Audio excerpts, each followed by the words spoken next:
Selamat pagi Bapak Ibu Saudara yang dikasihi Tuhan. Selamat berjumpa kembali dalam ibadah kita pada pagi hari ini. Saya harap kita semua sehat dan semangat untuk mengikuti seluruh rangkaian ibadah kita. Untuk itu mari kita mohon pertolongan Tuhan, kita berdoa. Ya Bapa di surga yang penuh kasih dan anugerah bagi kami, bersama-sama seluruh jemaat-Mu pagi hari ini kami menghadap hadirat-Mu, mengangkat hati dan hidup kami, siap menyembah dan memuliakan nama-Mu Tuhan. Kami mohon kiranya berkat dan kasih karunia-Mu turun atas kami semua, menjamah hati kami, menjamah seluruh hidup kami, agar seluruh ibadah kami, semua bakti kami memuliakan, membesarkan nama Tuhan. Terima kasih Bapa di surga. Pada saat ini juga kami siap untuk membaca firman-Mu dan belajar dari firman-Mu. Kami mohon kiranya Roh Kudus yang adalah guru ilahi kami membimbing kami, sehingga setiap kebenaran-Mu yang disampaikan kepada kami akan menjadi kekuatan dan pegangan kami semua. Siapkan hati seluruh jemaat-Mu untuk mendengarkan firman-Mu, dan siapkan hamba-Mu dengan kuasa Roh Kudus-Mu, sehingga hamba dapat berbicara, menjelaskan isi hati-Mu kepada kami semua, dan olehnya kami semua diberkati, Tuhan dipermuliakan. Di dalam nama Kristus Tuhan Juru Selamat kami berdoa dan bersyukur. Haleluya. Amin. Saudara yang dikasihi Tuhan, mari siapkan hati kita dan siapkan Alkitab kita semua. Kita akan membaca bagian firman Tuhan dari kitab Kisah Rasul pasal 1 ayat 12 sampai 14. Kisah Rasul pasal 1 ayat 12 sampai 14. Demikian firman Tuhan. Maka kembalilah rasul-rasul itu ke Yerusalem dari bukit yang disebut Bukit Zaitun, yang hanya seperjalanan sahabat jauhnya dari Yerusalem. Setelah mereka tiba di kota, naiklah mereka ke ruang atas, tempat mereka menumpang. Mereka itu ialah Petrus dan Yohanes, Yakobus dan Andreas, Filipus dan Thomas, Bartolomeus dan Matius, Yakobus bin Alfius, dan Simon orang Selot, dan Yudas bin Yakobus. Mereka semua bertekun dengan sehati dalam doa bersama-sama dengan beberapa perempuan serta Maria, ibu Yesus, dan dengan saudara-saudara Yesus. Kita baca satu bagian lagi dari Kolose pasal 4 ayat 2 demikian. Bertekunlah dalam doa, dan dalam pada itu berjaga-jagalah sambil mengucap syukur. Saudara-saudara yang dikasihi oleh Tuhan, pada kesempatan yang berbahagia ini, kita akan belajar dari satu tema, yaitu pola doa jemaat pertama. Jadi pola doa jemaat pertama. Saudara-saudara yang kasih dalam Tuhan, setelah Yesus naik ke surga, murid-murid kembali ke kota Yerusalem. Kurang lebih jumlah mereka 120 orang yang dicatat. Dan mereka itu berkumpul di Yerusalem dalam satu tempat, satu rumah yang disebut bahwa dia atau mereka naik di lantai atas. Dan menurut Kisah Rasul pasal 12 ayat 12, rumah ini adalah rumah Maria, ibu Yohanes Markus, yang ada di kota Yerusalem. Dan tempat itu digunakan sebagai basis persekutuan ibadah bersama-sama dari jemaat pertama, saudara. Dan pada hari terakhir di mana mereka berdoa bersama-sama, saudara, itu bertepatan dengan hari perayaan penuaian bangsa Israel, dan juga hari peringatan tentang penerimaan 10 hukum Taurat di Gunung Sinai, dan juga dihitung dari kebangkitan Kristus dan sampai naik ke surga, dan hari turunnya Roh Kudus itu hari yang ke-50, yang biasa diistilahkan dengan hari Pentakosta. Saudara-saudara yang kekasih dalam Tuhan, murid-murid atau jemaat pertama berdoa, dan dari doa itu kita akan memperhatikan secara khusus pola mereka berdoa. Jadi kurang lebih ada 3 pola yang akan kita renungkan bersama. Bagaimana jemaat pertama itu berdoa berserah, berseru kepada Tuhan. Pola yang pertama, saudara, ialah mereka bertekun di dalam doa. Jadi mereka berdoa dengan tekun. Jadi kata kunci di sini adalah tekun atau bertekun, saudara. Kata tekun biasa disamakan dengan senantiasa atau selalu, tiada henti-hentinya, tiada jemu-jemunya. Dengan pengertian yang lebih luas bahwa mereka berdoa dengan bertahan. Tidak mundur.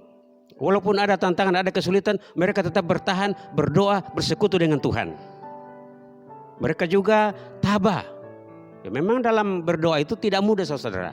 Ada tantangan, ada kendala-kendala. Baik itu dalamnya dari diri kita sendiri, dari lingkungan di mana kita berada, itu seringkali menjadi tantangan dalam berdoa. Dan mereka bertahan, mereka tabah, mereka setia.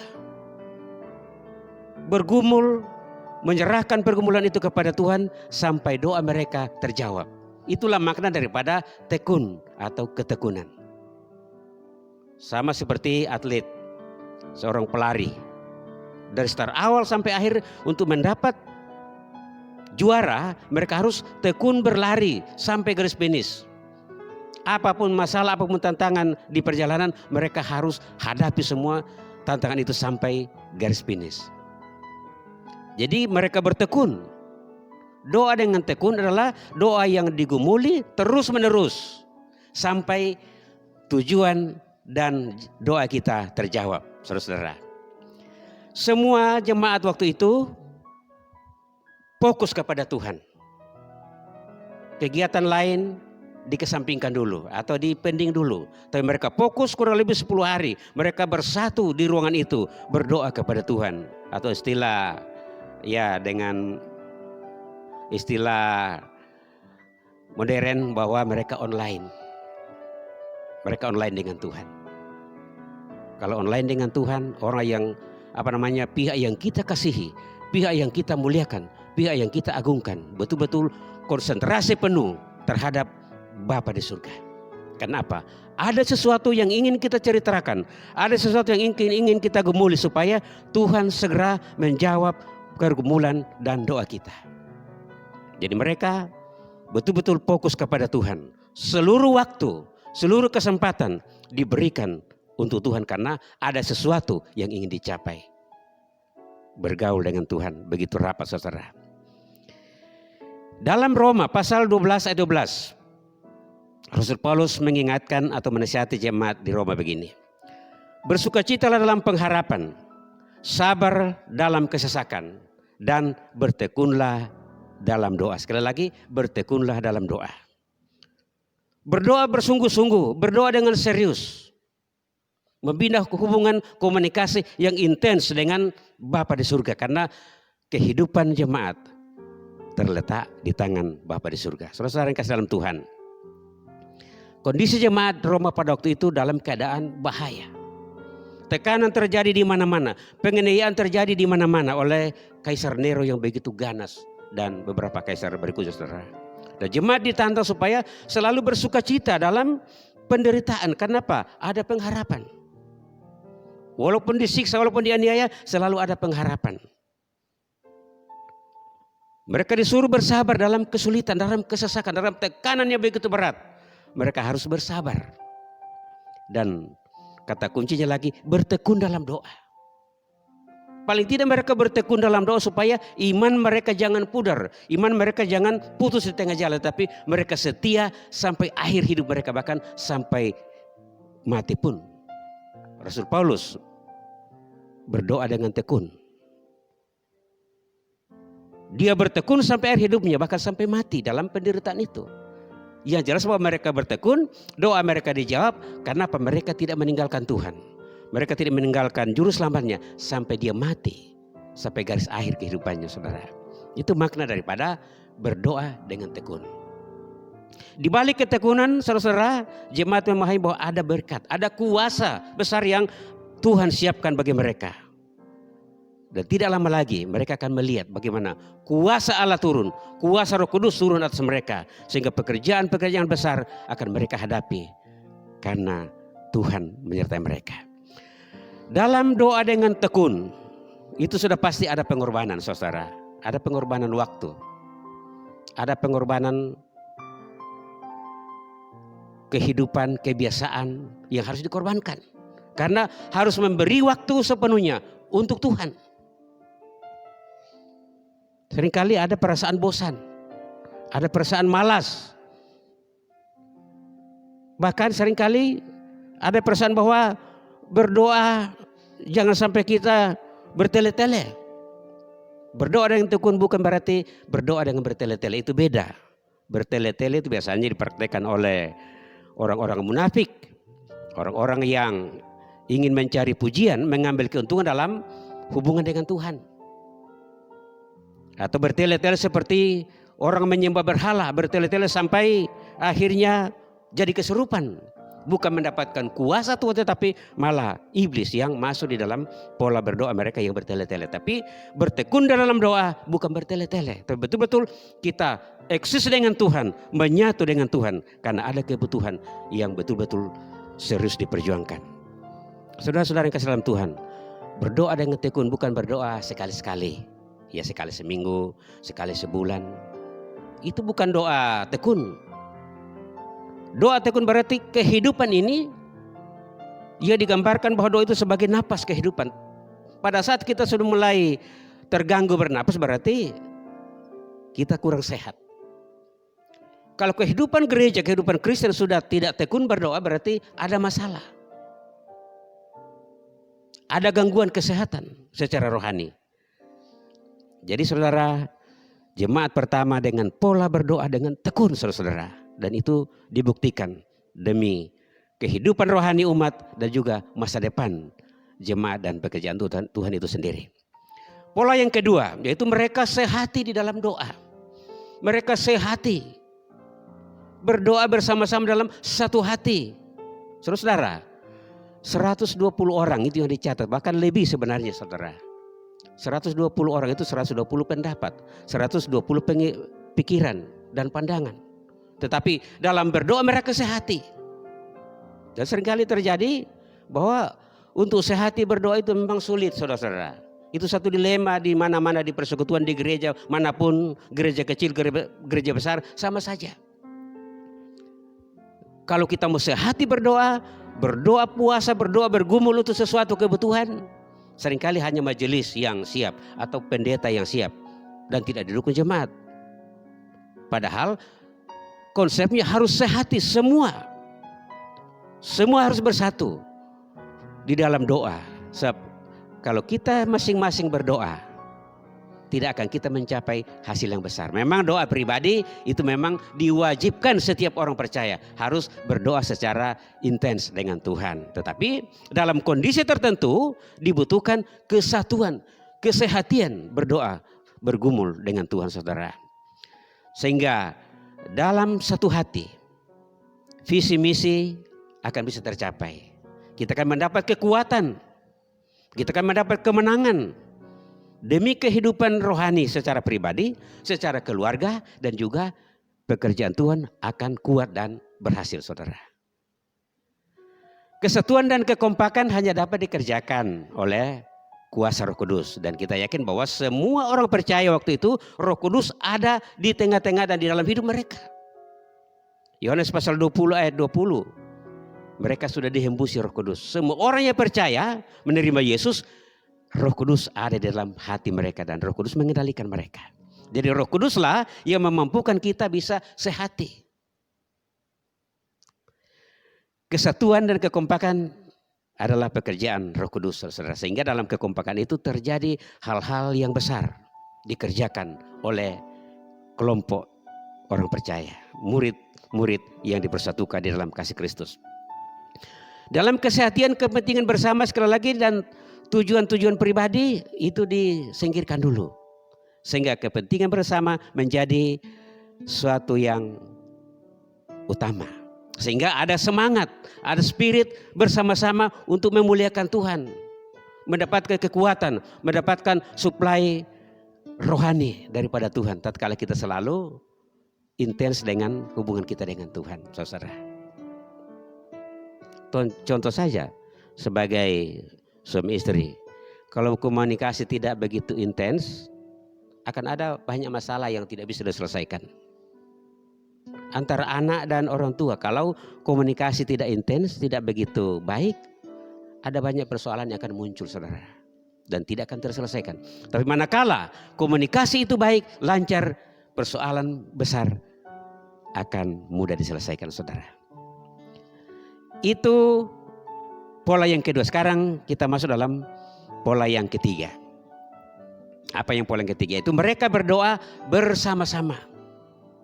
Berdoa bersama-sama. Bukan berdoa sendiri-sendiri. Bapak berdoa, mama berdoa, anak-anak berdoa sendiri-sendiri. Semua unsur, semua kategori. Ada yang tua, ada yang muda, ada perempuan, ada laki-laki. 11 murid yang khusus itu ditambah dengan perempuan-perempuan lain. Keluarga Tuhan Yesus dari, dikatakan tadi Ibu Yesus ada di situ dan saudara-saudara Yesus ada di situ. Mereka bersatu. Diikat oleh satu kesatuan roh. Mereka bersama-sama berdoa. Ini diperlukan, saudara. Kenapa? Dalam konteks ini kebersamaan harus menjadi prioritas. Sekali lagi, kebersamaan harus diprioritaskan. Mereka sudah tekun, mereka sudah sehati, tetapi mereka juga harus bersama-sama sebagai satu komunitas yang terdiri dari berbagai macam golongan. Ada yang muda, ada yang tua, ada yang terpelajar khusus, ada yang biasa-biasa, sama-sama memiliki kekuatan tatkala itu dipersatukan di dalam doa, saudara. Kenapa? Sekali lagi, mereka menghadapi tugas dan tantangan yang paling berat. Akan banyak tantangan yang mereka hadapi, dan mereka membutuhkan kekuatan, membutuhkan kesatuan di dalam Tuhan. Tugas amanat agung dipundakkan ke atas mereka. Mereka akan mulai dari Yerusalem. Akan diperhadapkan dengan tantangan-tantangan yang begitu berat. Baru melangkah ke seluruh Yudea, Samaria, dan sampai ke ujung bumi. Ini pekerjaan yang besar. Pekerjaan yang berskala luas. Jadi mereka membutuhkan atau mereka harus berdoa bersama-sama, saudara-saudara yang kasih dalam Tuhan. Bukan berarti doa seorang-seorang tidak didengar. Tidak, tetapi dalam kondisi khusus ini mereka harus bersatu. Pepatah mengatakan bahwa berat sama dipikul, ringan sama dijinjing. Persoalan berat tatkala itu digumuli bersama-sama akan terselesaikan. Perkara yang sulit tatkala itu kita setekun, kita sehati, kita bersama-sama menggumulinya, akan terjawab, saudara. Banyak pengalaman-pengalaman kehidupan saudara dan juga dalam pekerjaan Tuhan. Tatkala digumuli bersama-sama bertahun-tahun akan terjawab di luar perhitungan matematika. Allah menjawab perkara-perkara yang sulit ia dihadapi oleh jemaatnya. Doa bersama-sama sekali lagi merupakan kekuatan yang ampuh yang akan menyelesaikan persoalan yang kita hadapi dalam kehidupan ini. Di dalam Taman Getsemani, Yesus menegur murid-muridnya. Yesus katakan, tidak sanggupkah kamu berdoa walau hanya sejam? Yesus beberapa kali menasihatkan mereka, berdoalah dan berjaga-jagalah supaya kamu jangan jatuh ke dalam pencobaan. Murid-murid tidak memberikan respon yang positif. Mereka dengar tetapi mereka tidur. Coba bayangkan, Yesus hanya minta sejam saja kita berdoa bersama-sama, tapi mereka abaikan. Dan Yesus berdoa seorang diri, saudara-saudara. Dan kita melihat akibatnya. Tatkala Yesus ditangkap, tidak ada satupun yang bertahan mengikuti. Semua hilang dalam kegelapan. Dan paling fatal lagi, jagoan mereka di antara murid itu menyangkal Yesus 3 kali sebelum ayam berkokok. Siapa dia kalau bukan, siapa lagi kalau bukan Petrus, saudara. Itu akibat daripada mereka melalaikan berdoa bersama-sama. Jadi begitu pentingnya berdoa bersama-sama, saudara. Kalau ada himbauan, ajakan berdoa bersama-sama. Beri kesempatan, beri waktu untuk ikut. Manfaatkan peluang itu karena di situ kita akan melihat bagaimana hadirat Tuhan di dalam dan melalui persekutuan umat Tuhan, saudara. Saudara-saudara yang kasih dalam Tuhan, memang kebersamaan untuk berdoa sekali lagi tidak mudah. Sampai dengan sehat tadi itu. Seringkali dalam program-program gereja kecil, gereja besar, yang paling sulit adalah berdoa. Tapi kalau kegiatan-kegiatan insidental, spontanitas, misalnya arisan, tanpa dirapatkan jadi. Misalnya hari ulang tahun, piknik kemana-mana, di luar gereja, di luar kota, serempak jadi.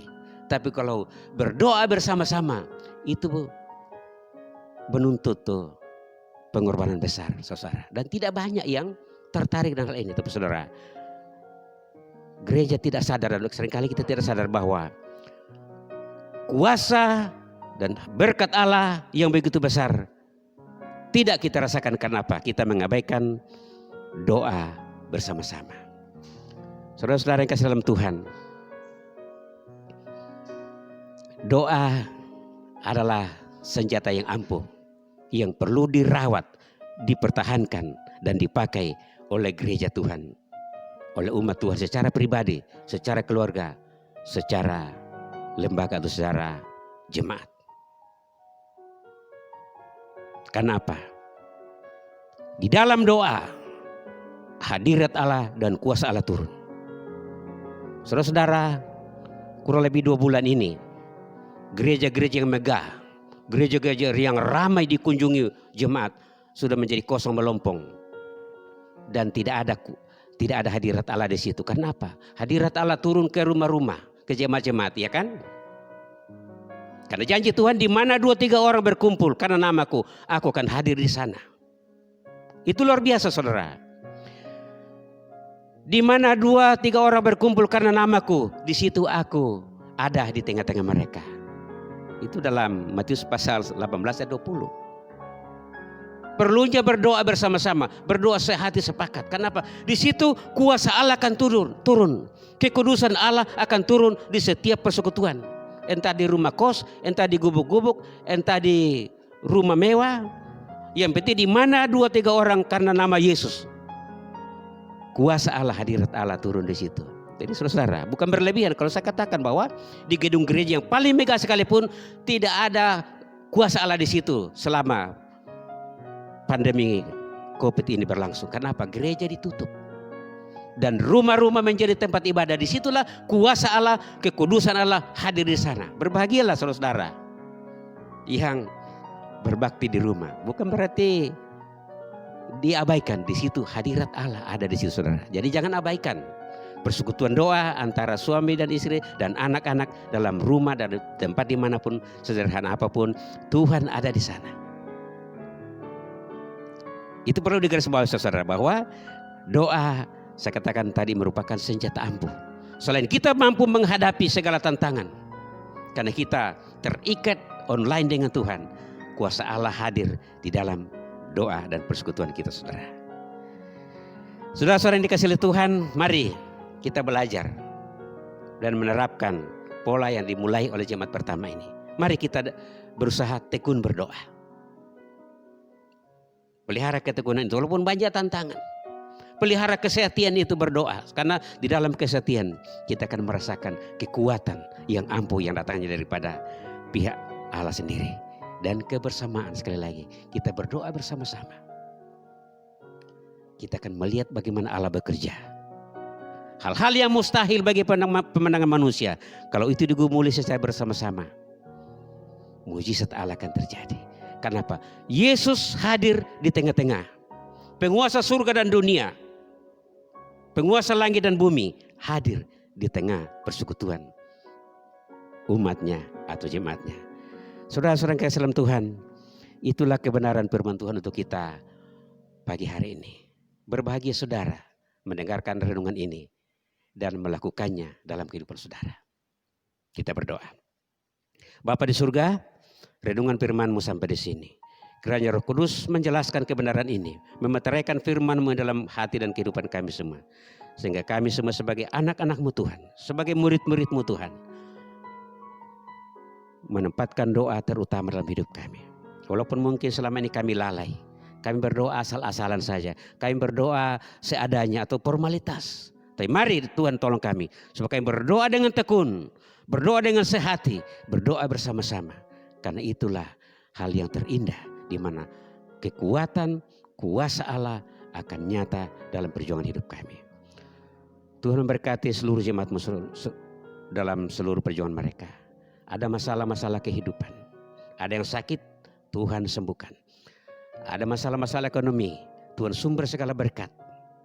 Masalah pekerjaan, Tuhan sumber segala kuasa akan membuka peluang kerja.